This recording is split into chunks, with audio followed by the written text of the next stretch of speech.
This Morning.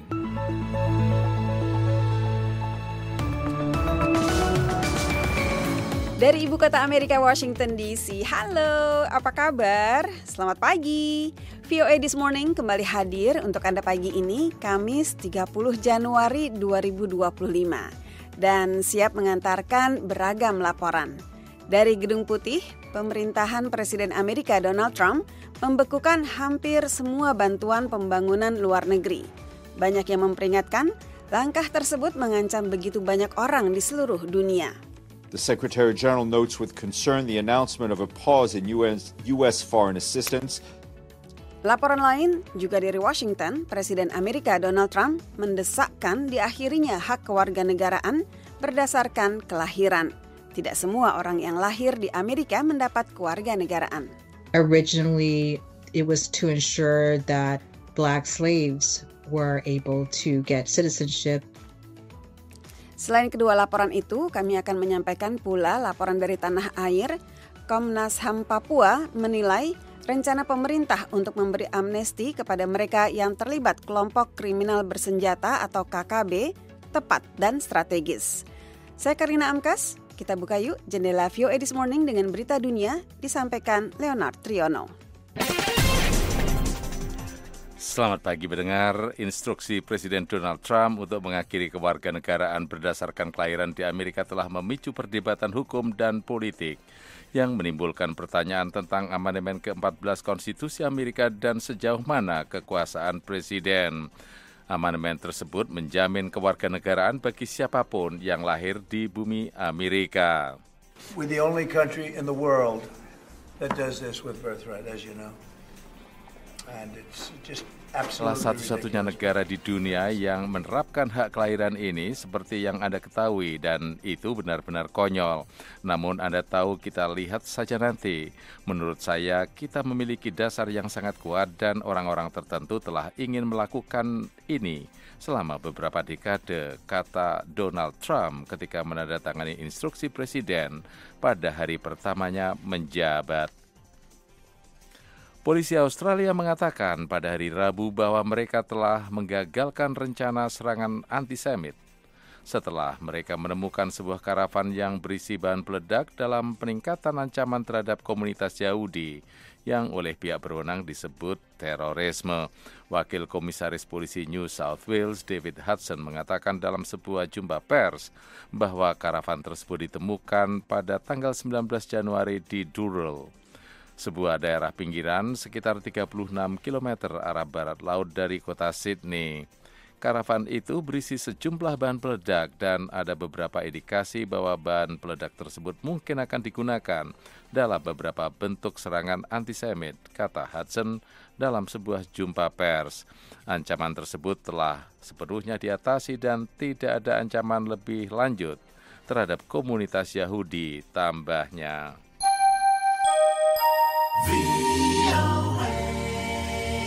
Di kamp pengungsian Shuafat, distrik kumuh di Yerusalem Timur yang dikelilingi oleh tembok beton besar, pemeriksaan keamanan yang ketat membuat perjalanan keluar sangat merepotkan.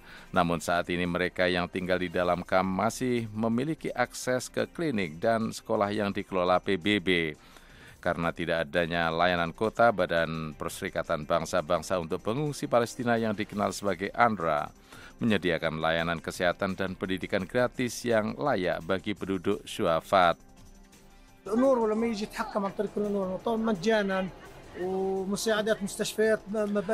menyediakan sekolah gratis, dukungan medis di rumah sakit dan klinik di sini, dan ini membantu kamp pengungsi menjadi layak huni. Penutupan UNRWA merupakan masalah besar bagi semua orang di kamp untuk mendapatkan layanan sekolah, kesehatan, dan sosial. Demikian kata seorang warga bernama Karim Haushah. Seorang penduduk setempat lainnya, Ismail Al-Turk, menambahkan juga pengumpulan sampah, tetapi juga pendidikan di sini seperti sekolah ini, sekolah Einab, dan pusat kesehatan ini. Badan itu menyediakan semua layanan tersebut, katanya. Seorang pejabat senior Organisasi Kesehatan Dunia WHO memperingatkan pada hari Rabu bahwa pemberantasan polio di Afghanistan dan Pakistan, hanya 2 negara di mana virus yang melumpuhkan itu bertahan, terancam oleh penghentian pendanaan dari Amerika Serikat. Dalam konferensi pers daring, Hanan Balki, Direktur Regional untuk Mediterania Timur, menekankan peran penting kontribusi keuangan Amerika terhadap upaya penanggulangan yang dilakukan organisasi itu terhadap polio dan semua penyakit menular lainnya, khususnya di wilayahnya. Minggu lalu, Presiden Amerika Donald Trump memerintahkan penangguhan hampir semua bantuan luar negeri selama 90 hari yang belum pernah terjadi sebelumnya untuk memberikan waktu kepada pemerintahannya untuk mengevaluasi apakah akan terus mendanai berbagai program kemanusiaan, pembangunan, dan keamanan yang menerima bantuan Amerika. Sedikitnya 10 anggota keluarga yang sama ditembak mati oleh orang-orang bersenjata tak dikenal di Provinsi Kos, Afghanistan Timur. Korban penembakan Selasa malam itu termasuk beberapa wanita dan anak-anak. Seorang kerabat yang kehilangan pamannya dalam insiden itu mengatakan bahwa dia diberitahu tentang kematian tersebut oleh pejabat setempat. Tanpa menyebutkan namanya, dia mengatakan, pertama-tama pejabat distrik setempat menghubungi kami. Mereka adalah yang pertama yang mengumpulkan jenazah dan membawa mereka ke rumah sakit. Kami tidak memiliki kebencian dan siapapun, dengan siapapun atau mencurigai siapapun, tambahnya. Pendengar, demikian berita dunia dari VOA Washington DC, saya Leonard Triono. VOA This Morning dari berita dunia, kini kita beralih ke laporan wartawan dari Washington. Pemerintahan Presiden Amerika Donald Trump telah memerintahkan penghentian selama 3 bulan hampir semua bantuan pembangunan luar negeri, sambil menunggu tinjauan untuk mengetahui bantuan yang sesuai dengan kebijakan Trump, America First, atau dahulukan Amerika. Berbagai organisasi bantuan dan pengawas HAM memperingatkan bahwa langkah tersebut akan mengancam begitu banyak orang di seluruh dunia.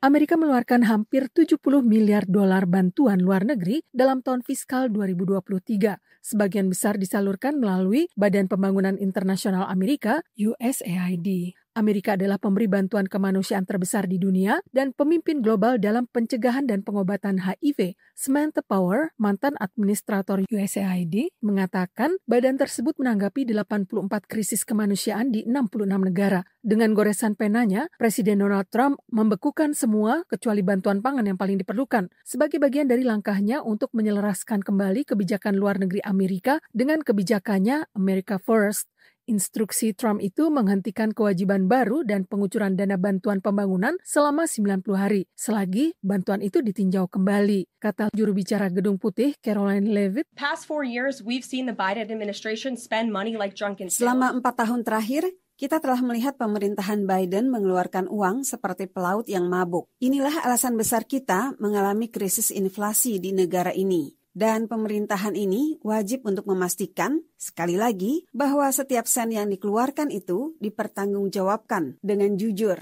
Berbagai organisasi kemanusiaan menyatakan khawatir mengenai program-program bantuan asing yang beberapa diantaranya berfokus pada isu-isu seperti kesetaraan gender. Juru bicara Sekjen PBB, Stephen Dujarric, mengemukakan. The Secretary General notes with concern the announcement of a pause in U.S. foreign assistance. Sekjen mencatat dengan prihatin mengenai pengumuman penghentian sementara bantuan asing Amerika. Ia meminta agar mempertimbangkan pengecualian tambahan guna memastikan berlanjutnya pemberian aktivitas kemanusiaan dan pembangunan penting bagi komunitas yang paling rentan di seluruh dunia. Berbagai organisasi HAM mengatakan mereka menyambut baik akuntabilitas yang kuat bagi dana yang dibiayai pembayar pajak Amerika, tetapi tidak menghentikan bantuan selama peninjauan. Esther Brimmer, peneliti senior di Council on Foreign Relations, mengatakan, There are real concerns about the immediate impact of a stop work. Kekhawatiran nyata kami adalah mengenai dampak langsung perintah penghentian bantuan luar negeri. Kita harus ingat bahwa bantuan luar negeri mencakup proyek-proyek kemanusiaan yang terkait dengan misalnya pemberian vaksin bagi anak-anak di seluruh dunia untuk memastikan mereka tidak terjangkit penyakit menular. Trump mengumumkan pada hari pertamanya menjabat bahwa ia akan menarik Amerika keluar dari Organisasi Kesehatan Dunia dengan alasan Amerika diperas sebagai donor terbesar organisasi itu. Tim VOA melaporkan. VOA This Morning masih dari Washington. Kita ke laporan kedua pagi ini. Instruksi Presiden Amerika Donald Trump untuk mengakhiri hak kewarganegaraan Amerika berdasar kelahiran menuai perdebatan hukum dan politik tentang kewenangan eksekutif dan amandemen ke-14 yang menjamin kewarganegaraan bagi siapa saja yang lahir di wilayah Amerika. Prinsip ini telah menjadi inti hak-hak sipil sejak diratifikasi pada 1868. Konstitusi Amerika Serikat yang disusun pada akhir abad ke-18 menyerahkan sebagian besar pengambilan keputusan terkait imigrasi dan kewarganegaraan kepada Kongres. Namun, Presiden Donald Trump menandatangani instruksi yang mengakhiri hak kewarganegaraan berdasar kelahiran di Amerika. We're the only country in the world that does this with birthright, as you know. And it's just absolutely ridiculous. Kita satu-satunya negara di dunia yang memberi hak kelahiran seperti yang kalian ketahui, dan itu benar-benar konyol. Namun kita lihat saja nanti. Kita mempunyai landasan yang sangat kuat dan sudah selama puluhan tahun ini orang-orang tertentu ingin mengubahnya. Pengkritik instruksi Trump ini mengatakan amandemen ke-14 adalah landasan hak-hak sipil dan tidak bisa dicabut Presiden Amerika. Seorang pengacara imigrasi dan pakar kebijakan di National Asian Pacific American Women's Forum, Tuyet Duong, mengatakan, Originally, it was to ensure that Black slaves were able to get citizenship. Awalnya, tujuannya adalah memastikan bahwa budak-budak kulit hitam dapat memperoleh kewarganegaraan. Ini terjadi pada kasus yang menimpa Dred Scott. Dan amandemen konstitusi dan hak-hak konstitusional tidak dapat dicabut presiden. Hak-hak tersebut hanya dapat dicabut Kongres. Jadi, instruksi presiden ilegal, ujar Duong. Namun, para pendukung instruksi tersebut berpendapat bahwa Amerika perlu mengakhiri hak kewarganegaraan untuk memulihkan keadilan dalam sistem imigrasi. Pendukung, seperti anggota Kongres fraksi Republik dari Texas, Brian Babin, mengatakan, President Trump has made it clear that restoring fairness to our immigration system and defending the true intent of the 14th Amendment. Presiden Trump telah menegaskan bahwa memulihkan keadilan pada sistem imigrasi kita dan menjaga maksud sebenarnya dari amandemen ke-14 merupakan inti dari visinya menjadikan Amerika hebat kembali. Instruksinya yang bersejarah untuk mengakhiri kewarganegaraan berdasarkan kelahiran menandai langkah maju yang penting. Instruksi tersebut spontan menghadapi tantangan hukum. Jaksa Agung dari 22 negara bagian telah mengajukan tuntutan hukum. Menurut para jaksa dari Partai Demokrat itu, instruksi tersebut melanggar amandemen ke-14. Seorang hakim federal di Seattle menghentikan sementara penerapan instruksi presiden terkait hak kewarganegaraan ini. Jika instruksi itu diizinkan untuk diberlakukan, dampaknya akan langsung dirasakan bayi-bayi yang baru lahir dan mereka yang belum menerima akta kelahiran dan nomor jaminan sosial. Karlina Amkas, VOA, Washington. The Voice of America, VOA. VOA This Morning, kini kita ke Jakarta untuk laporan dari Indonesia. Guna meredam konflik di Bumi Cendrawasih, pemerintah berencana memberi amnesti kepada orang-orang yang terlibat kelompok kriminal bersenjata atau KKB di Papua. Komnas HAM menilai kebijakan ini tepat dan strategis. Kepala Komisi Nasional Hak Asasi Manusia atau Komnas HAM Kantor Perwakilan Papua, Fritz Rahmande menyambut baik rencana Presiden Prabowo Subianto yang akan memberikan amnesti atau pengampunan kepada kelompok sipil bersenjata atau KKB di Papua guna meredam konflik di Bumi Cendrawasih itu. Pasalnya, kata Fritz, selama ini kebijakan tentang percepatan pembangunan dan pemekaran ternyata tidak menyelesaikan substansi di Papua dan malah semakin memperluas konflik. Fritz menilai Prabowo yang seorang jenderal dan mantan komandan yang kerap memimpin pasukan di berbagai operasi konflik seperti Timur Leste, Aceh, dan Papua, paham betul bahwa penyelesaian konflik tidak bisa dihadapi dengan senjata. Ia menyerukan pembentukan tim untuk merinci rencana amnesti yang akan diberikan. Tapi setelah pengampunan bagaimana? Setelah dia keluar, bagaimana dia bisa survive? Bagaimana dia bisa kembali ke dalam lingkungan masyarakatnya? Di Papua itu sekian lama, orang-orang yang dikasih labeling KKB, dikasihkan labeling OPM, itu menjadi marginal, didiskriminasi. Nah, yang begini-begini yang harus kita pikir. Yang kedua, bagaimana kita melakukan asesmen tentang perbuatan orang itu? Sejauh berapa tindakan dia? Apakah dia pelaku langsung atau dia pegang senjata?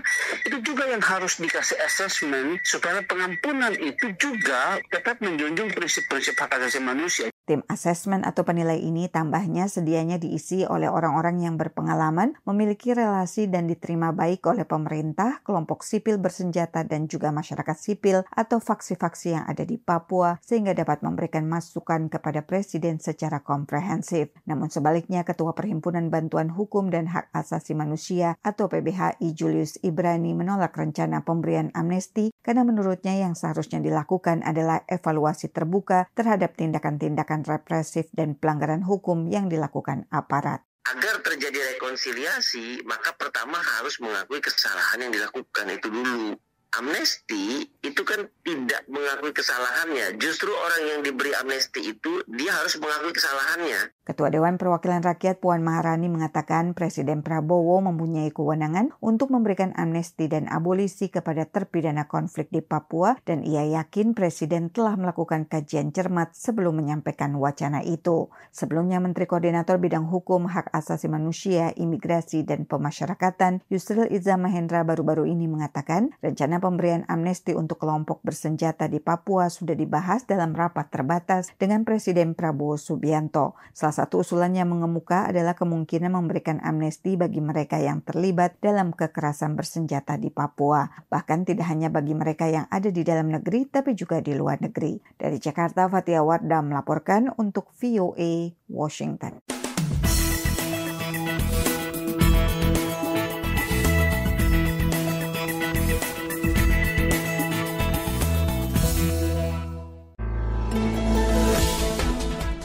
Salam dari Ibu Kota Amerika, Washington DC. Happy morning semua. Anda sedang menyimak VOA This Morning untuk Kamis 30 Januari 2025. Berikut laporan ekonomi pagi ini.